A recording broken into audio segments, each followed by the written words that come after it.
Good morning, everyone, and welcome to Parent U. We are going to be recording a session with Sarah Boyd, one of our CVCS parents, and it's going to be based off of her new book called Turn Down the Noise. And a lot of the questions will be related to that. We have some parents here with us, and we'll even have some time at the end maybe for some Q&A. But if I can open us in prayer, we'd like to begin. Heavenly Father, thank you for this morning and just the wonderful assembly of elementary students, all their hard work, accomplishments, their grit, their growth, the investment in the teachers and staff and pointing them to Christ, and how the students are loving the school because they love you, and we want to continually bless them and honor them. And thank you for this time as we can continue to learn and grow, as we talk about what it really means to quiet down and settle down, to be able to listen to your voice and to be really turning down the noise of this world that seems so crazy and loud. So thank you for our time, and bless us, Lord. In your name we pray. Amen. All right. So, Sarah, before we get to your book, we ask you just tell us a little bit about yourself and how you even came to CVCS. Hi, everyone. So I'm Australian. My husband and I, and my kids were all born in Australia as well. We moved here about 8 years ago for work. I wear a couple of different hats. My kind of space that I'm in is I'm an author. I run an educational company called Resilient Little Hearts. So my background is in educational psychology and neuroscience and leadership. And so I'm really passionate about helping parents and like professionals that work with children just to understand child and adolescent development even more, so that you can keep doing what you're doing in an amazing way, because I believe in raising generations strong. I've got 2 children here at CVCS. My son is in grade 7 and my daughter in 5th grade, and we came here because, and I mean it's part of what I write about too, we were definitely looking for a Christian environment for the kids and for their faith to be really cultivated here. My kids also both have dyslexia, so I don't know if you're aware of how incredible and unique it is that CVCS has the RISE program and has support for that. I, both in my personal and professional life, have not seen many programs like it at a private Christian school, so that was a huge pull for us as well. And tell us a little bit about your husband, because I follow his Instagram account. Yes. So we'll get some executive speech coaching from him, watching that. Yeah. So my husband Colin, we've been married for almost 20 years. My other hat, I co-run the business with him, but he's a professional speaker and he helps other experts, so coaches, content creators, keynote speakers, to sell on stage. And he just broke his shoulder 2 weeks ago, so I am in full-time nurse mode. All right. Well, Yeah. okay, I guess we'll see a different type of Instagram post from Yeah. here on out. Well, Sarah, your book is called Turn Down the Noise, a practical guide to an emotionally healthy family in a chronically overstimulated world. Okay, that pretty much speaks to everyone in this world at this point. That title alone, it captures something very much what every parent can really relate to, and life feels loud, fast, and full. Can we all nod about that? Yes, I see a lot of parents nodding. So before we dive in, can you explain what do you mean by the noise in your book, and what does overstimulation look like in a modern family life? Yeah, so I kind of use noise as a metaphor in the book for any type of stress and overwhelm. So it can be sensory noise that we're experiencing more of in our homes, of children are loud, family life is just loud and messy, but it could be sensory noise, it can be technology. Our pace of life has increased to a point that it wasn't a few years ago because of, not few, but decades ago. And so it really is talking to all of the pace, the pressure, the demand, the technology, just the feeling that there's never a point of which we can just stop.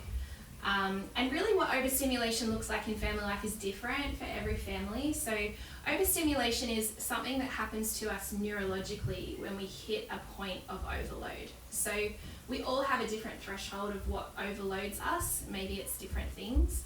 My kids tease me that my favorite thing to say is Alexa, turn off, because they're always playing really loud music. That's just a thing for me. But overstimulation overstimulation in family life, for adults, it can look a lot like brain fog, not being able to concentrate properly, feeling like you can't connect the dots when you normally can. It can look like excessive fatigue. It can look like feeling like you're just on edge and you're having big emotional outbursts for things that you normally just feel like they're small things. In children, it can be really problematic behaviours that you feel like it doesn't matter how much I discipline this or put a boundary on it, it's still happening. It can look like emotional outbursts, aggressive overwhelm, or it can also just look like them withdrawing. And so one of the reasons I wrote the book is there's a lot of conversation in the parenting space, and I think more and more people over the past decade have become aware of trauma backgrounds and how that can impact our current emotional states. But I feel like not enough people were talking about just how basically living in our world today is overwhelming for all of us, and our brains are not designed to do well with that. So unless we put in boundaries for our own lives, in our family's life, we're going to be experiencing this overwhelm quite a lot. I think about my older kids when they were in junior high and high school, and maybe some of you that have high school students, you might relate to this. I think that started happening when we did the travel ball world and sports and club sports, because back when I was growing up, there was no such thing as travel ball. You played in the local league in Downey, and therefore you just stayed locally. But now parents are traveling across the nation for club sports and travel sports. And I can say that when my daughter told us, I don't want to play softball anymore. And we were disappointed because we spent a lot of years investing in her. But then on Saturday mornings, my wife and I looked at each other and we're like, hey, you're here, so am I. And we're drinking coffee. And this is great. And it became so much better for our family. So I could relate to that in terms of when the kids get a little bit older as well. Many of us think that handling that kind of a pace is just fine, but the toll can really sneak up on us. What are some signs that a parent or child might be quietly overwhelmed by all this stimulation? So I think the way that God's created us is pretty amazing. We have a pretty resilient nervous system, and there's two sides of our nervous system. There's our sympathetic, which is our stress response that activates whenever we feel pressure or stress or we have to rise to the occasion. And then we have our parasympathetic nervous system, which is called our rest and digest. You're probably familiar with it. And so resilience is essentially a dance between the two. So it's not a bad thing when you feel stressed or overstimulated. It's not a bad thing if your children feel stressed and overstimulated. The problem becomes is when there's not a dance happening between back and forth. We're all going to have weeks at school that are more intense, but is there then recovery? We're all going to have times in our jobs where it's like really demanding, but then is there recovery? So the problem really comes where there's no recovery and you or your child is struggling to get out of that stress state all the time. And what it looks like, and probably you might relate to this, is everyone becomes annoying. Everything is irritating you. Everyone feels like they're moving slowly. Everything feels urgent and important, like everything. Like the closet you haven't cleaned out feels urgent and important. The stuff that's going on for kids, even the small stuff at school, or maybe something that's happening with a sport, it feels urgent and important. And then it's really just you're staying in that state of being much more emotionally sensitive, where you think my child doesn't normally react like that, but they're now reacting to that situation. Or maybe I don't normally get this upset about that situation and I'm consistently getting upset.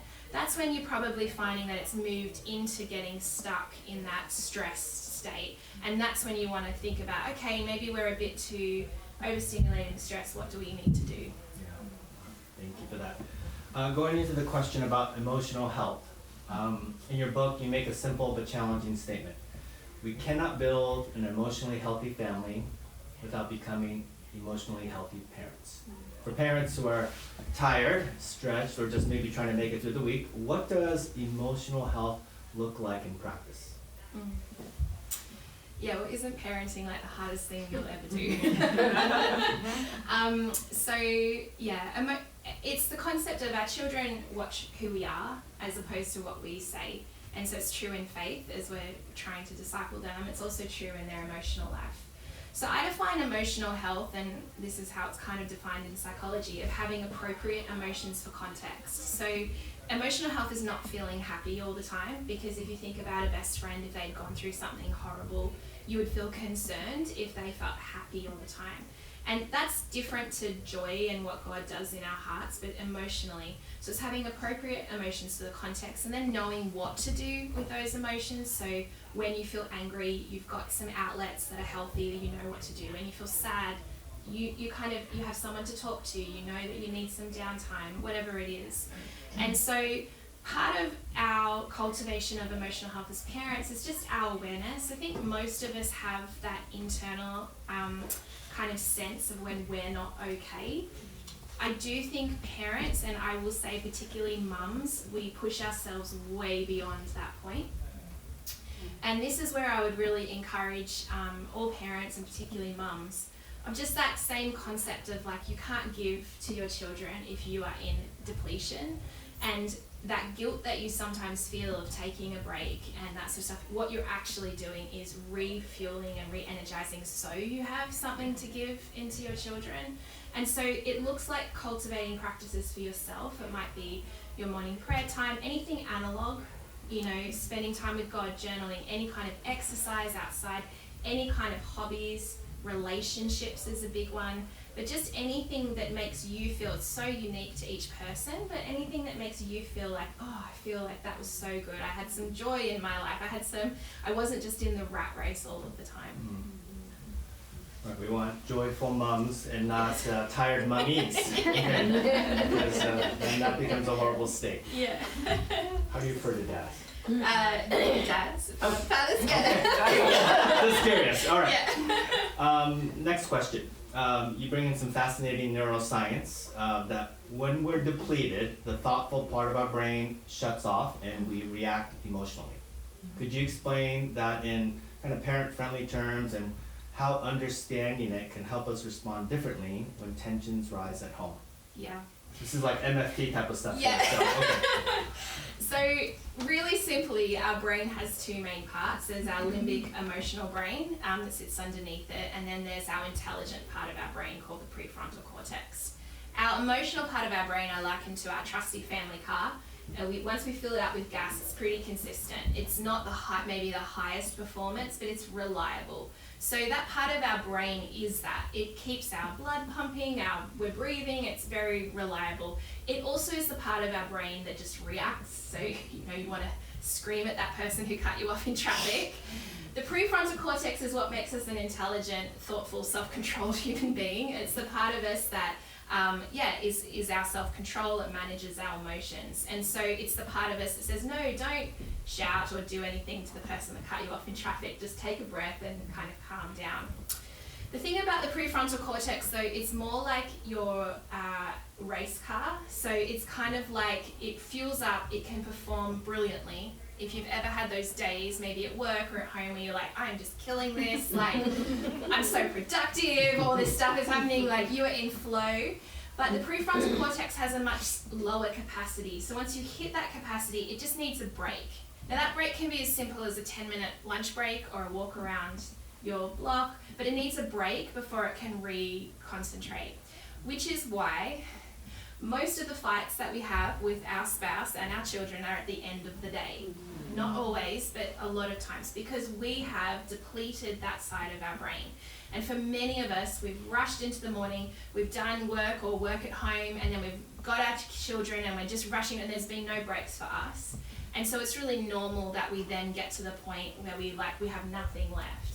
And so one of the concepts I talk about in the book is called to interrupt the build-up, is when you feel that, because every time you're holding a reaction, you're actually using up juice from the prefrontal cortex. Like every time you speak kindly to someone who didn't deserve to speak kindly, every time you don't yell at the child that you were infuriated with, you're using that up. And so if you don't then take a breath or do something to kind of retake that, say you start at a level 5, every time you do that, think of it at a level 6, level 7, it's going to erupt eventually at level 10 like a volcano. But if you can interrupt the build up at like a 6 or a 7 and think, okay, I'm going to water the garden, I'm going to wash the car, I'm going to just take 5 minutes for myself, you can really lower that right back down so that you then have capacity left over again to respond. I can affirm that it does happen at the end of the day, Yeah. all those arguments, definitely for sure. And I'm really fascinated with the neuroscience because I studied psychobiology and just understanding, especially with the prefrontal cortex, which for men it takes a little bit longer to develop. Yeah. Just want to testify to that. I think I Yeah. figured it out after 50. Let's go to this next question here about overstimulation that affects kids and teens. Parents here at CVCS see how fast the world is changing for our kids. More screens, more activities, and more pressure. How does all this affect children and teens differently than it affects adults? And what can we do to help them to manage it? Yeah, so I think culturally, we, at least maybe a decade or two ago, there was really this belief like children are resilient, doesn't matter what they go through, they're fine. And yes and no, I would say. We don't need to overprotect them, they are resilient. But children have developing brains. So 90% of your child's brain development happens in the first 3 to 5 years of their life. But the prefrontal cortex, that part of that brain that I was talking about before, doesn't come into foundational maturity until 12 years old and doesn't come into full maturity until 25. So that means it's very normal for your toddler to have a meltdown, for your, elementary school child to backtalk, for your teens to make decisions that you think, have you thought through the consequences at all? Because that part of their brain is still developing. And part of the reason God's created us in families is so we can act as that wise voice in their life while they're growing, of being the prefrontal cortex and helping them along the way. For teens and for kids, it really is just about like I said before, we all have a different threshold of what we find too much. You might have a child who has a really high capacity, who is extroverted, who is fine, who loves doing 20 extracurriculars, is doing well in school and loves all the things. That's great. But you may also have a child that is not coping with that. And I think you can know yourself where your child is at. And it's really just about us meeting them at their window of tolerance. We don't want to stop them from growing, but part of the way we grow is not, some people really thrive being thrown in the deep end, but other people it makes them drown. And so really thinking about where's their window of tolerance, and okay, well, what's the next step I can stretch them in for that. Do you approach it differently, boys versus girls? Yeah, I think boys versus girls, temperament is a big thing. I think boys in general, there is a lot of studies that they do struggle to sit in school environments for a long period of time. So I would really encourage particularly boys to have a physical outlet. I think it's really important for girls as well, but particularly for boys. The overstimulation, it can be different depending on temperament as well. Let's talk about setting boundaries with love. You've said sometimes love means no. I think that's freeing for parents to hear. We all are aware of that. How do we set healthy limits around technology, schedules, or commitments in a culture where that kind of tells families do more and not less, especially when they get to the high school level, everyone feels like they have to do a lot to get to the next level.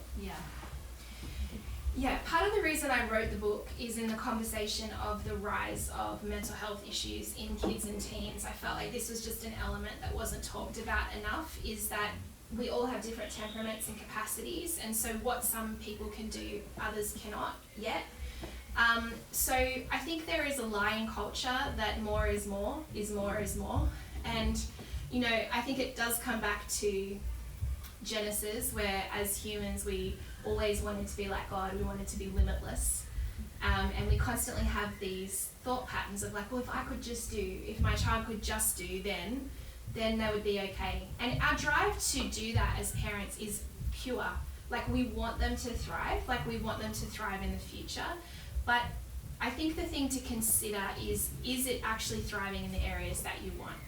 So you don't want to cut off opportunities, but if whatever's going on in your balance of your family is to the point that you think there's disconnection happening, like we don't get any time together as a family, I don't get any time with them, they're not getting time to themselves, that disconnection is a really, really big sign.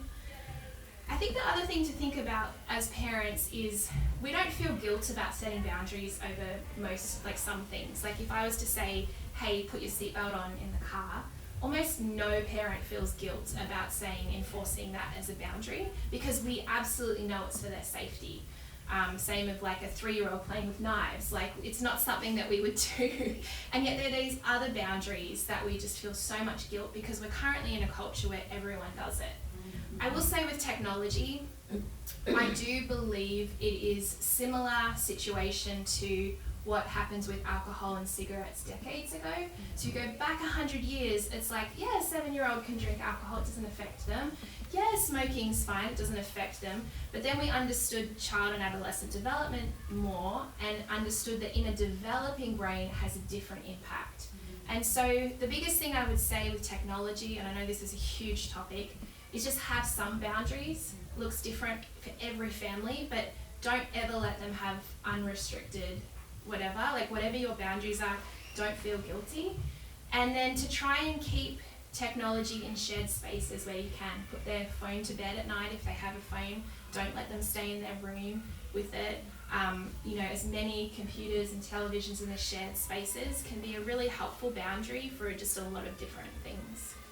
Yeah, I know, especially as students start doing more homework, oftentimes the phone is next to them, and so why they take 90 minutes to do maybe one set of homework, it's not because it's actually a lot of homework, it's because they keep going back to the phone and it's not real concentrated as well. All right, let's talk about supporting sensitive or neurodivergent kids, which you might have to explain to some of us in terms of what neurodivergent really means. You write about how children who feel things deeply and kids who are more sensitive or process the world differently. How can parents support these children without overprotecting them or making them feel different? Yeah. So high sensitivity is a trait or a temperament. It's not a medical diagnosis. These are your children who are your deep thinkers. They're probably asking you the meaning of life from 3 years old. They're aware of subtleties in the environment. They're often quite intelligent and they're making connections. They're often quite in tune with their emotions. But they do have a vulnerability to overstimulation. So they are the children that are upset that their sock feels funny in their shoe, that they've had a long day at school and then they have the meltdown right at pickup. They are that child. And in that situation where it's high sensitivity, it's a trait, it really is just about us coming alongside them and letting them know that how they see the world is good. God created them that way for a reason. They are going to be our artists, our writers, our people who are often in like caring professions who really deeply care about other people or are thinking things through on a philosophical level. That's important. Neurodivergence is related but different. So neurodivergence is an umbrella term for autism, spectrum disorder, ADHD, dyslexia, OCD, all of those things. And for a child or a teen to receive a diagnosis in that area, they have to show consistent deficits in multiple environments across ages. So it's not you're in a hard season with your child, but then they grow out of it, or they're hard at school but they fine at home. It's like there's a consistency. And neurodivergence means a difference in brain wiring. So to speak to the emotional side of both high sensitivity and neurodivergence, most of these children feel that there's something different about them. In fact, if you interview them as adults, they will all say, I always knew something was different about me. And what they would say when they're interviewed of like, how could we have helped you? Almost all of them have said, I just wanted one person to tell me who I was okay.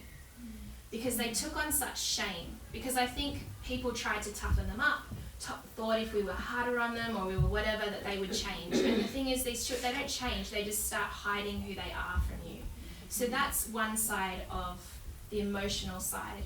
In terms of overprotection, I think in general life is just life, and particularly for highly sensitive children, you can't protect them. The nuance I would say with neurodivergent kids and teens is they need someone to advocate for them. So sometimes they don't have the capacity to do certain things, and then that's where I would encourage you to just have open discussions with your spouse, the teachers, like trying to come up with a plan of how to support them to thrive. Thank you. Your book gives a lot of practical ideas for slowing down and reconnecting as a family. You call them rhythms, I believe. What are a few small habits or routines that you can help families turn down the noise starting maybe this week? Yeah, so one of the routines I talk about is Sabbath, which is the concept of stopping things, of having 1 day a week, and maybe for you can't do 1 day a week, maybe it's a half day, or that there's just nothing on. And in that time, you're also not doing chores around the house or trying to get ahead. It's just everyone's stopping and doing some kind of activity that you all love as a family. Again, that's different for each family of what they love. Some people love getting out to the beach. Some people hate that. They want to go do something else. And I would really encourage you, when you take that space, to put your phone away. Even if you can't do that for a whole day, there's something about resetting your dopamine systems, because one of the things about technology, and this is particularly true with parents, that we don't often talk about, is when you're on it all the time, which all of us have to be, I know I have to be with my job, it makes daily life feel really boring. So it makes it feel really uninteresting when your child wants to talk to you about something that you're just like, wow, this wasn't my area of love, but cool. And having those times where you force yourself to put it away, it resets your brain again. So you might find, oh, I suddenly have more capacity, more patience, more that. And then the other thing I would just say is anything analog, but anything that brings you joy. I think we get really into the rat race, and I think about, what do you do? If I just said to you right now, you had 2 hours off to yourself, what are the activities that you would do? And many of us can't even think of it, because we can't even think of the last time we had 2 hours off to ourselves. But if you can even think of it and try and add that in a little bit into your life, because joy bolsters resilience. We think of resilience as this push through mental strength, but almost everything that we're pushing through is longer than 48 hours. Most of the situations we're persevering through are weeks, if not years. And so we actually need to add joy into our lives to bolster our capacity to keep going. None of us have this, ability just to push through anything without any joy or love or relief. So having those little moments actually help you persevere through challenge. That's such a biblical concept, the Sabbath. I just remember the story back when there was the earthquake and the 10 freeway, some of you recall, collapsed. They were having construction workers work every day of the week, realizing that they were so tired working 12 hours a day, they actually made more mistakes, and it was causing issues and more injuries. And when the construction manager basically told the workers, hey, you're working 6 days a week, work hard, rest 1 day, they actually finished the project earlier because they were more efficient, effective, they got the rest.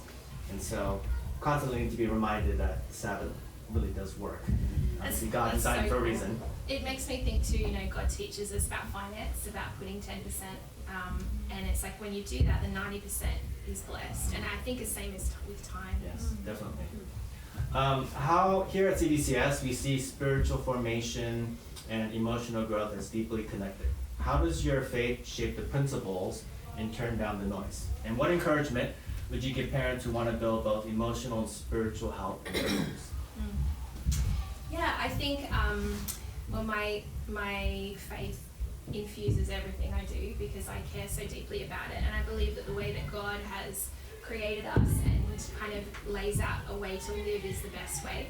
Really what I'm addressing in the book is learning to live in limitation, which we don't like, I don't like.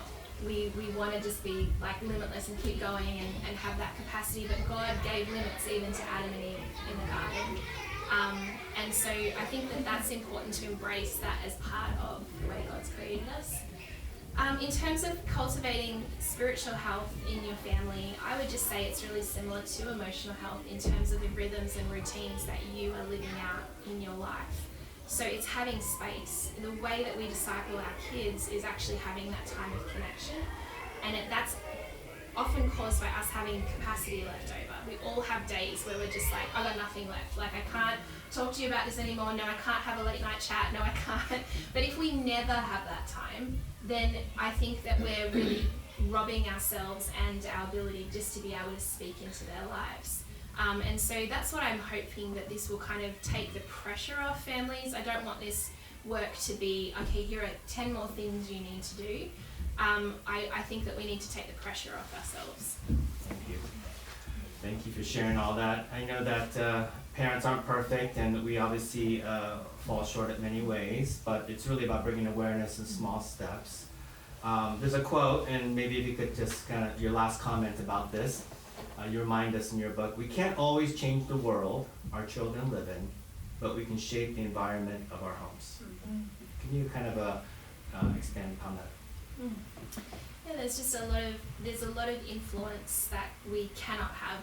You know, I think we all look at the world today and sometimes feel a bit of fear of what our children are going to have to live through in the future. But I think, do we need to be worried about this? I think we're okay. That's not the turn down the noise part there. That's the 4th grade. But really what we have autonomy over and like dominion over, if you want to use that word, is our homes and with our children. And sometimes there's a lot of situations they're going through that you can't control, and you don't need to. But if you are creating a space where they can come home and breathe and have connection and have a healthy adult there to help them process through what you have given them, the greatest gift they need in life. The number one predictor of a child and teen's resilience into their later life is a connected relationship with a healthy adult. Mm. It's number one. So if everything else is going haywire, just remind yourself you're doing an amazing job because, you know, and none of us are perfect. You don't need to think, well, maybe I'm not as healthy as I could be. None of us are, but it's that connection. We maintain that connection with our child and stay in health, and we're on the right track. And also at CVCS, that connection extends here with adults here who are trying to help the students have a Christ-centered relationship as well. And so, thank you for that. Would you give a hand and thank you, Sarah?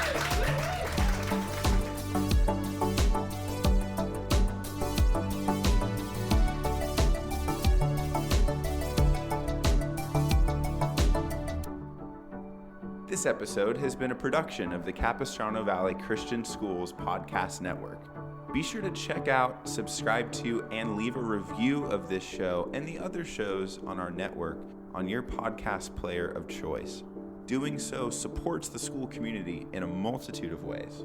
For more information about the CVCS Podcast Network or any of our other shows, check out cvcs.org or email podcasts@cvcs.org. On behalf of the whole network, this is Mr. Jasper saying thank you again for listening, and stay tuned for more.